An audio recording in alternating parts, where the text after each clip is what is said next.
नमस्कार दादा. नमस्कार. पहिलं तर तुमचं अभिनंदन. तुम्ही पंचायत समिती सदस्यामध्ये तुम्ही निवडून झाले. 1582 मतांनी तुम्ही निवडून आले, त्याच्यावरती तुमचं काय म्हणणे? या पंचायत समिती मतदारसंघामध्ये नामदार दिलीपराव वळसे पाटील असतील, माजी खासदार शिवाजीदादा आढळराव पाटील असतील, यांनी माझ्यावरती विश्वास ठेवला आणि मला राष्ट्रवादी काँग्रेसचं तिकीट दिलं. त्या राष्ट्रवादी काँग्रेसच्या तिकिटावरती मी ही निवडणूक लढलो आणि त्याच्यामध्ये मला रामशेठ तोडकर, संतोष शेठ धुमाळ किंवा खालून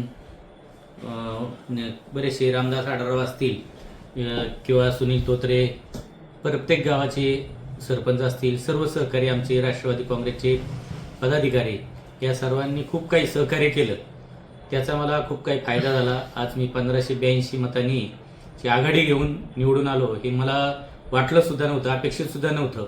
परंतु आमच्या कार्यकर्त्यांनी खूप मेहनत घेतली, सर्वांनीच एकी दाखवली.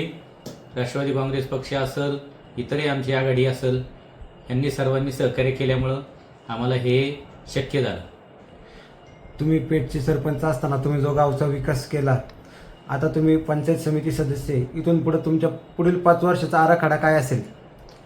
आता सरपंच असताना मला नामदार दिलीपराव वळसे पाटील असेल, शिवाजीदादा आढळराव पाटील असतील, त्यांचं मोलाचं सहकार्य मिळालं, निधी मिळाला. त्यामुळे मी गावचा विकास करू शकलो. गावच्या लोकांचा पाठिंबा होता, सपोर्ट होता. आता मी तालुक्याच्या पंचायत समितीवरती गेलेलो आहे. आता पंचायत समितीमार्फत जी काही निधी असतो, जे काही सहकार्य आरोग्य विभाग असेल किंवा इतर काही विभाग असतील, त्या माध्यमातून जी काही कामं करता येतील, मग त्यामध्ये मला नामदार साहेबांचं मार्गदर्शन लागल, शिवाजीदादांचं मार्गदर्शन लागल. यांच्या सहकार्याने जेवढी काही कामं करता येतील, जसं मी ग्रामपंचायतमध्ये वेळ देऊन काम करत होतो, तसाच इथं सुद्धा वेळ देऊन काम करल, हे मी आश्वासन देतो.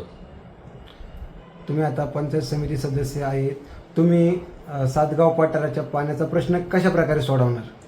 आता सातगाव पठाराच्या पाण्याचा प्रश्न हा महिन्याच्या आतमध्ये, पिण्याच्या पाण्याचा प्रश्न हा 1 महिन्याच्या आतमध्ये सुटणार याची मला शाश्वती आहे. कारण ते काम शेवटच्या टप्प्यात आहे. फक्त मीटर लाईटचं कनेक्शन बाकी होतं, ते पण डीपी बसून झालेली आहे. त्यामुळे पिण्याचा प्रॉब्लेम आमचा सॉल्व्ह होईल याची मला गॅरंटी आहे. ते काम होऊन जाईल.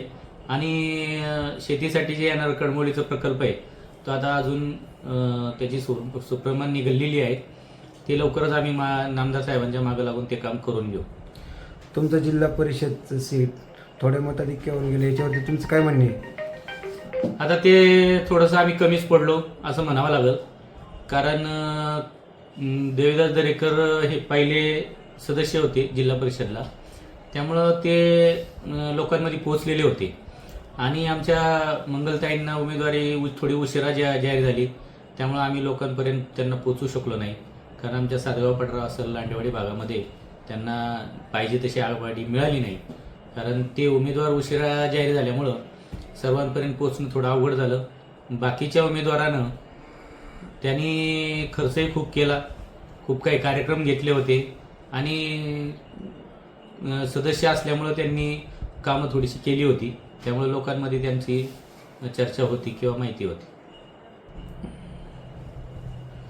आता मला ज्या लोकांनी, म्हणजे सातगाव पठार परिसर असेल, पिंगळवाडी, नारोडी पठार, कुळवाडी, कोटमदरा आणि लांडेवाडी, या सर्व मतदारांनी जो माझ्यावरती विश्वास ठेवला, एवढे माझ्या अपेक्षेपेक्षा कितीतरी पटीने मला आघाडी मिळवून दिली, याबद्दल मी त्यांचं कसं ऋण व्यक्त करू हे समजत नाहीये. सर्वांचं मनापासून आभार, धन्यवाद.